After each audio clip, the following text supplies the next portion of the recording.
Bali po, ang una, Paano nangyari? nagpailaw po yung binigay sa akin, tapos sinindihan ko. Yung pangalawang binigay sa akin, kumpare ko. Hindi ko alam na paputok na. Sinindihan ko naman. Anong paputok? Hindi ko pa alam kung anong pangalan eh. Kasi hindi totally, hindi mo po ako nagpapaputok eh. Pero akala mo pailaw. Oo, kala ko pailaw lang. Nung masindihan ko po, biglang putok. Nakainom po ba kayo? Medyo uminom po ako, ng konti lang. Pero hindi naman totally lasing ako talaga.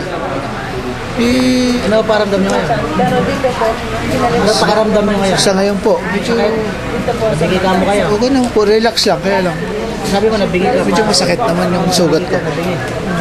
Yung mahina po talaga yung pandinig ko sa lakas ng putok. Eh ngayon ba, sa nangyari, magpaputok ka pa sa isang taon? Naku po sir, hindi na. Talagang hindi ko naman talaga sir ugaling mo paputok. Akala mo pailaw. Oo, kala ko lang talaga pa ilan. Kasi ilang year na po ako, binata po ako, hindi ako nagpapaputok. Dalawa na anak ko. Pangalan niyo? Jeric po, Bosquillos.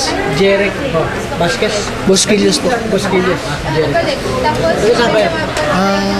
Pulumbuangin po, Santa Maria. Saan nakita diba? Hindi sir, nasa loob ako ng bahay. Ano narinig niyo?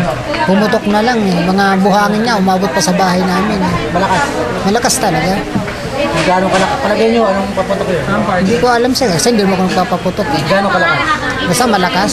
Malakas talaga. Oo. Ilang metro layo niya sa inyo? Siguro mga 5 metro siguro. Ibang metro layo. Pangalan niya? Eddie boy. Eddie. Eddie Dalay. Velasquez. Kano ano niya? Kumpare ko. Kumpare kami sir. Salamat. Sige.